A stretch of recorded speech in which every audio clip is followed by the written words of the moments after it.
Good morning students.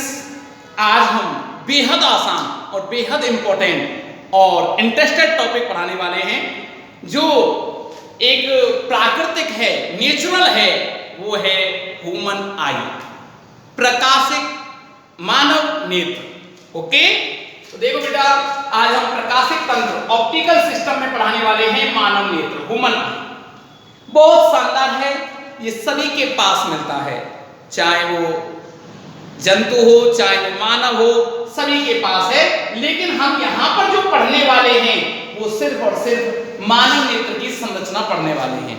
Bio वाले बच्चों ने तो पढ़ लिया भी है और 10th में तो इसको सबने पढ़ा है।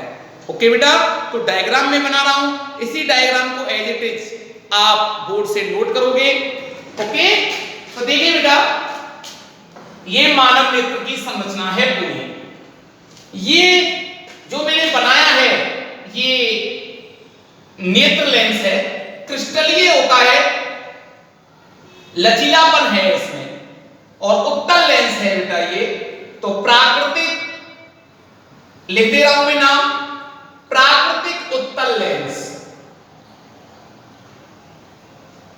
ओके, अच्छा, ठीक है ना।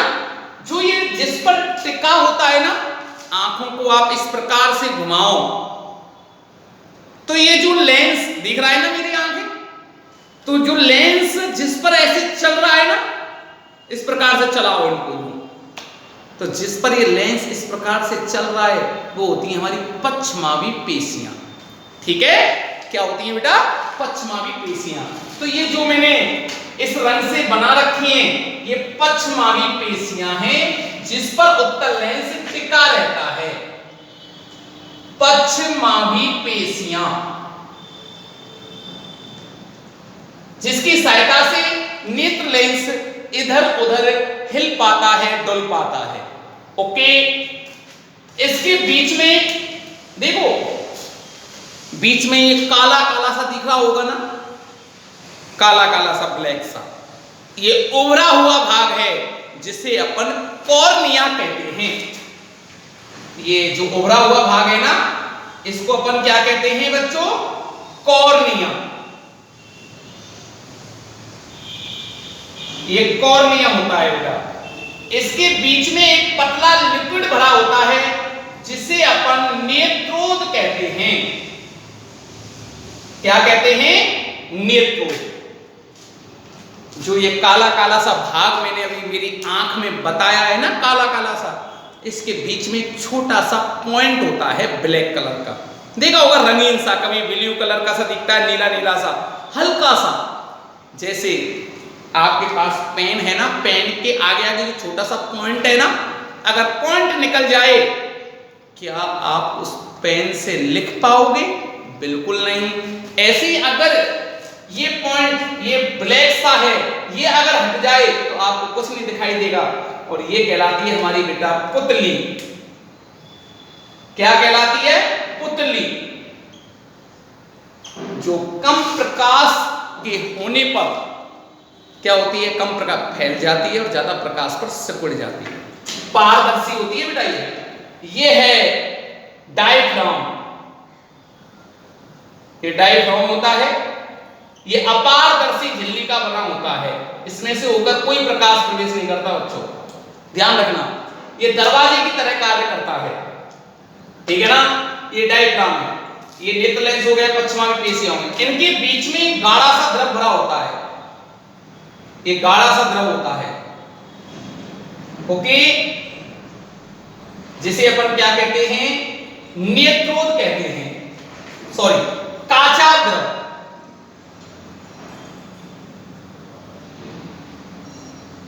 ये काचा द्रव होता है बच्चों। ये जो आपको दिख रही होगी काली सी परत, ठीक है ना, और ये है हमारा रेटिना। एक मिनट, इसको और दोबारा से बना देता हूं मैं ढंग से, रेड से दर्शा देता हूं इसको, ठीक है ना बच्चों।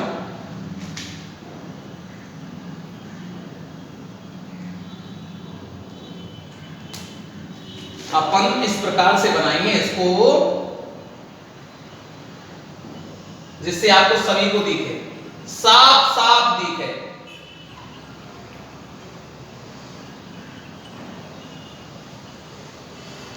दिख रहा है ना सभी को?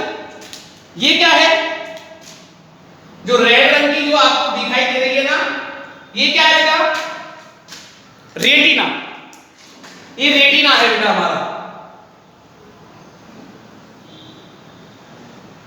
रेटिना, जिस पर स्पष्ट प्रतिबिंब बनता है, जिसे हिंदी में कहते हैं दृष्टि पटल। क्या कहते हैं? दृष्टि पटल। ये दृष्टि पटल है जिस पर स्पष्ट प्रतिबिंब बनता है। अच्छा, जो बाहर होता है ना, ये नीला सा जो मैंने आपको इस कलर से दर्शा रखा है, ये ना जो सफेद पट्टी है ना, आंख के चारों तरफ देखो सफेद सफेद सा दिखता है ना, सफेद, श्वेत पटल कहते हैं या दृढ़ पटल कहते हैं। दृढ़, मजबूत होता है ये हमारी आंख की भारी आघातों से रक्षा करता है, भारी आघातों से। इसको दृढ़ पटल कहते हैं। क्या कहते हैं बच्चों? दृढ़ पटल। ओके बेटा, ये दृढ़ पटल है या इसको श्वेत पटल भी कह देते हैं।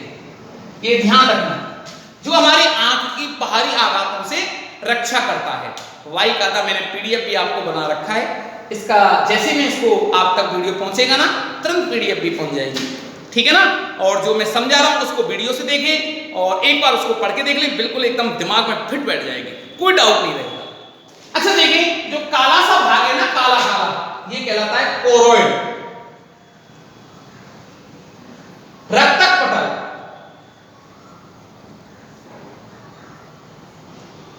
ये रक्तक पटल है बच्चों, कोरोइड। रक्तक पटल क्या करता है? गलती से अगर जो ये है ना पुतली, इसमें से होकर अगर ज्यादा प्रकाश भी अंदर प्रवेश कर जाए, ज्यादा प्रकाश भी पहुंच गया, तो उसको अवशोषित कर लेता है। ये प्रकाश को परावर्तित नहीं होने देता है। अगर प्रकाश परावर्तित ही होने लग गया ना, तो कुछ दिखाई नहीं देगा। वापस आने लग गया प्रकाश, तो कुछ दिखाई देगा नहीं। उसको ये वहीं के वहीं अवशोषित कर लेता है, एब्जॉर्ब कर लेता है। ओके, इस बात का आप विशेष ध्यान रखें। ये रक्तक पटल है, ये दृष्टि पटल है बेटा। इस पर देखिए, ध्यान रखें कि दो बिंदु होते हैं इस पर।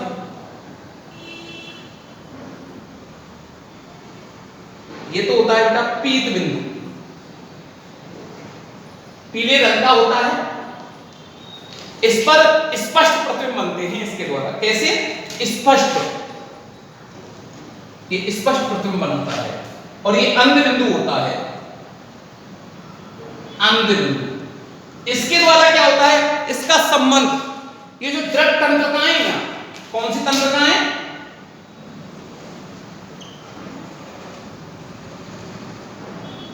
ये दृढ़ तंत्रिकाएं हैं। इनका संबंध किससे होता है? दृढ़ तंत्रिकाओं का संबंध मस्तिष्क से होता है।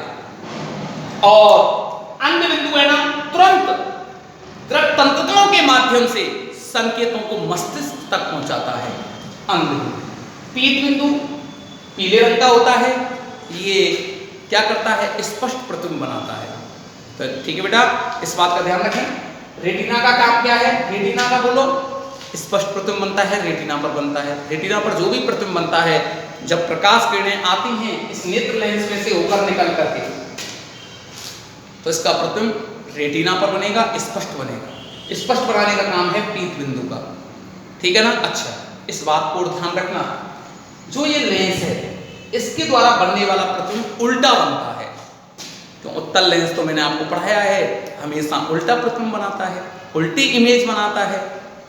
और अंध बिंदु के द्वारा ये संकेत, ये संदेश तुरंत दृढ़ तंत्रिकाओं के माध्यम से मस्तिष्क तक पहुंचते हैं और मस्तिष्क अनुभव के आधार पर आपका जो प्रतिबिंब है उसको सीधा बनाता है, ठीक है ना।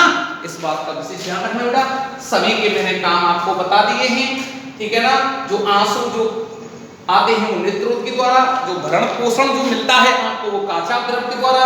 ये डायफ्राम है, ये अपारदर्शी होता है, इसमें से कोई प्रकाश प्रवेश नहीं करता।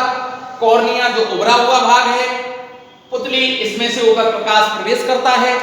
तेज प्रकाश आने पर क्या हो जाती है? सिकुड़ जाती है, कम प्रकाश आने पर फैल जाती है। तो ये प्रकाश को एंटर कराती है, प्रवेश कराती है। ओके, यहां तक आप बच्चों कोई डाउट नहीं होना चाहिए। ठीक है ना। अब एक पॉइंट है यहां समंजन क्षमता, बहुत इंपॉर्टेंट है, तो उसको भी मैं आपको बता देता हूं। समंजन क्षमता क्या है बेटा? जो नेत्र, अच्छा प्रथम में हमको स्पष्ट दिखाई देना चाहिए, तो पश्चिमावी पेशियों की सहायता से, ये लेंस को ये तो चलाती हैं पश्चिमावी पेशियां, पश्चिमावी पेशियों की सहायता से नेत्र लेंस की फोकस दूरी को परिवर्तित करने की क्षमता, किसको? फोकस दूरी को परिवर्तित करने की जो क्षमता होती है, बच्चा, वो क्या कहलाती है? हमारी समंजन क्षमता। देखो कभी कभार आपने देखा होगा, आप अचानक बाहर से एक अंधेरे कमरे में आए, अंदर कौन आ रहा है? मैं किसी का नाम रख लेता हूं, जैसे आपने बैठा हुआ है चुन्नू। चुन्नू बाहर से अंधेरे कमरे से, सॉरी बाहर से अंधेरे कमरे में आता है। कौन? चुन्नू। चुन्नू आता है बाहर से, ठीक है ना, ये चुन्नू है, चुन्नू की कहानी। अंदर जो ये रूम है, इसमें मुन्नू बैठा हुआ है। अब जैसे ये गेट है बेटा, इस गेट से जैसे चुन्नू अंदर प्रवेश करेगा, क्या उसको तुरंत ही मुन्नू दिखने लग जाएगा? दिखने लग जाएगा क्या? बिल्कुल नहीं दिखेगा। तो क्या करेगा? जैसे वो अंधेरे कमरे में एंटर कर रहा है चुन्नू, तो पहले तो वो आंखों को इस प्रकार से करेगा, फिर धीरे धीरे दिखने लगेगा। बाद में क्यों दिखने लग गया बच्चों? क्यों दिखने लग गया? क्योंकि पश्चिमावी पेशियों ने जो लेंस है उसकी फोकस दूरी को चेंज कर दिया है, परिवर्तित कर दिया है। ओके, अब मुन्नू बाहर अंदर से अंधेरे कमरे से एकदम अचानक बाहर जाता है और धूप निकल रही है, तो एकदम आंखों के सामने इस हाथ को ऐसे करेगा। क्यों? जो सूर्य का प्रकाश है वो तेजी से आंखों पर पड़ेगा, उसको रोकने के लिए हाथ को यूं लगाना पड़ेगा। फिर धीरे धीरे जो आंख है उस प्रकाश को सहन करने की क्षमता धीरे धीरे बढ़ाती जाएगी और वो सहन कर लेगा, आसानी से घूम पाएगा। फिर तो ये जो फोकस दूरी परिवर्तित हो रही है वो किसका काम है? पश्चिमावी पेशियों का। तो समंजन क्षमता क्या हुई? तो नेत्र लेंस की फोकस दूरी को परिवर्तित करने की क्षमता किसके द्वारा? पश्चिमावी पेशियों के द्वारा। यही समंजन क्षमता कहलाती है। ओके, अब कोई दिक्कत नहीं होनी चाहिए बेटा, तो ये जरा नोट करें आप लोग, ठीक है ना। अब मैं इसको साफ कर देता हूं बेटा।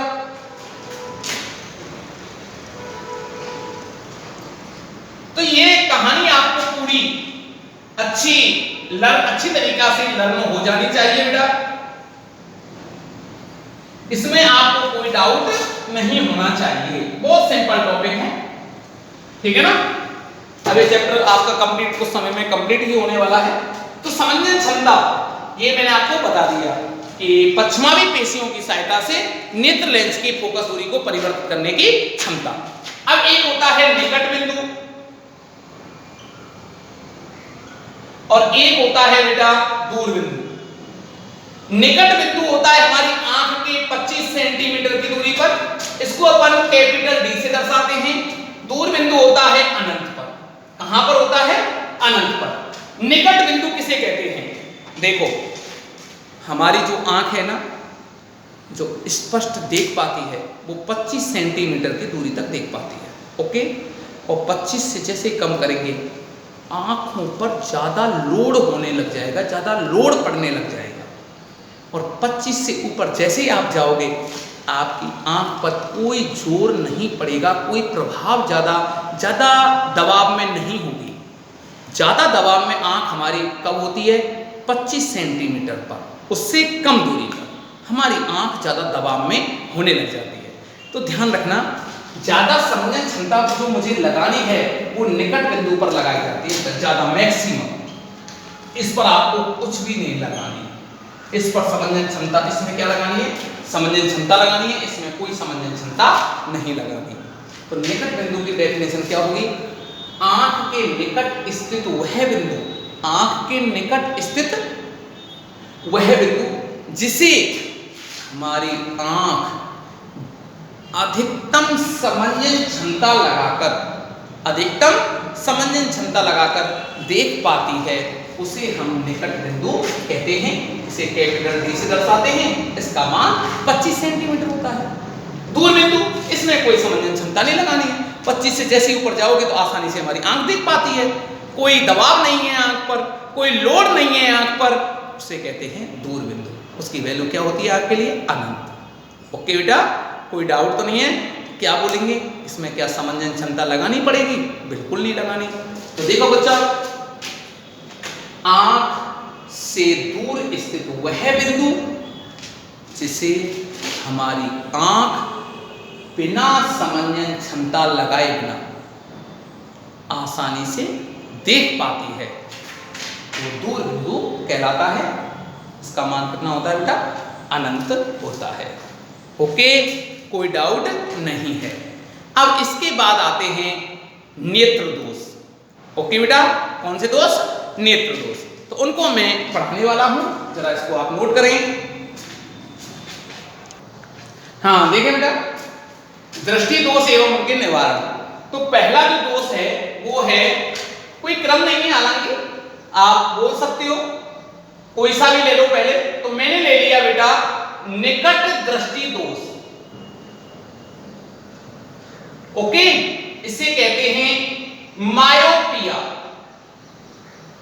क्या कहते हैं बेटा? इंग्लिश में कहते हैं मायोपिया। और ध्यान रखना, ये मायोपिया के नाम से ही आता है।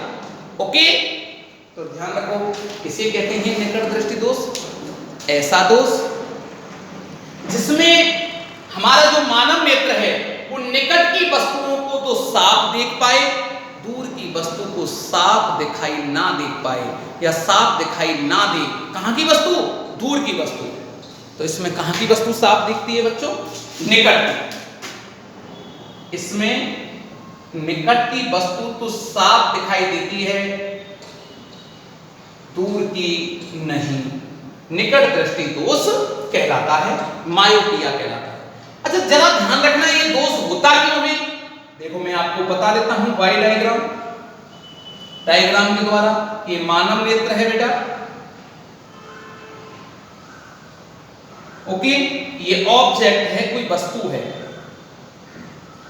ये नेत्र लेंस है।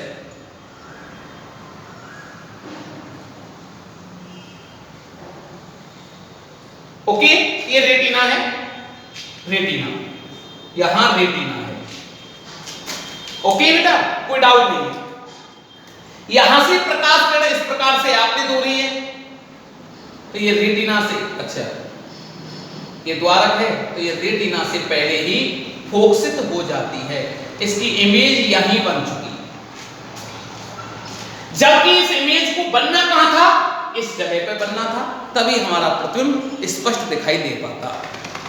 ओके, तो ये इमेज हमारी यहां बन गई, इसलिए ये दोष रह गया। तो ये जो है वो है दोष युक्त आंख। दोष युक्त आंख है ये। अब आपको मेरी पुरानी बातें, प्रीवियस लेक्चर की सारी बातें याद होनी चाहिए। लेंस पढ़ाए थे मैंने आपको, उत्तल लेंस और अवतल लेंस। उत्तल लेंस क्या करता है? किरणों को इकट्ठी करता है।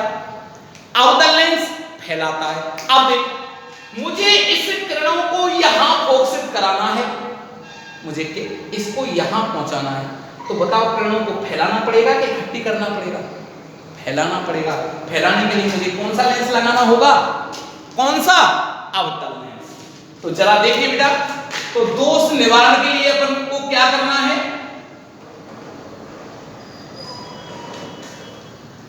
वही ऑब्जेक्ट, ये रेटिना बेटा, ये नेत्र लेंस। अब देखो यहां से रेज जो जा रही है ये इस प्रकार से गई। अब मुझे बीच में अवतल लेंस लगाना पड़ेगा, मुझे इस जगह। कौन सा लेंस लगाना पड़ेगा बेटा? अवतल लेंस। ये अवतल लेंस है, और अवतल लेंस लगा दिया मैंने। अब ये अवतल लेंस क्या करेगा? इन किरणों को जो यहां पर मिल रही थी ना, उनको यहां इकट्ठी ना करा करके वो रेटिना पर फोकसित कराएगा। ये रेटिना पर मिलाती नहीं, यहां इमेज बनेगा। ओके, तो ये दोष कोई पूछ ले क्यों होता है? क्योंकि जब किसी वस्तु से जब कोई प्रकाश किरण जाती है तो वो रेटिना से पहले ही फोकसित मींस मिल जाती है, इसलिए दोष होता है। तो इस दोष के निवारण के लिए ये निवारण है, निवारण के लिए मुझे क्या करना पड़ेगा, मुझे उचित फोकस दूरी का अवतल लेंस का चश्मा उस व्यक्ति को पहनाना पड़ेगा।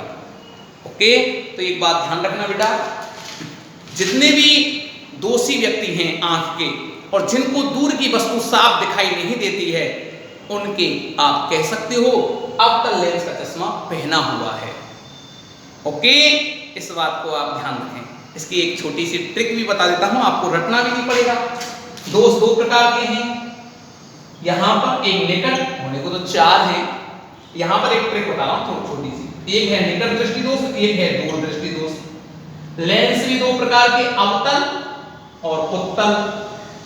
आप इस ट्रिक को ध्यान रखें। अवतल में जुगाड़ हुए, ये जुगाड़ कह लो आप। अब जुगाड़ कैसे उठाना है, इसमें कितने हैं, 1 2 3, और इसमें कितने हैं 2। ज्यादा अक्षर, ज्यादा अंक किसमें, ज्यादा अक्षर किसमें, निकट में, और यहां पर ज्यादा अक्षर किसमें, इसमें। ये जुगाड़ हो गया, ठीक है ना, रटना ही नहीं है। निकट में अवतल, इसमें ज्यादा अक्षर, इसमें ज्यादा अक्षर, इसमें कम अक्षर, इसमें कम अक्षर, ये जुगाड़ है। सिस्टम से समझना है वो मैंने आपको बता दिया। ओके बेटा, तो ये कौन सा दोष हो गया बेटा, निकट दृष्टि दोष। ठीक है, तो आज इसको कर लें दोष को, और बाकी के जो दोष हैं उनको मैं अगले नेक्स्ट लेक्चर में पढ़ाऊंगा। तो आज के लिए इतना ही काफी। Thank you so much.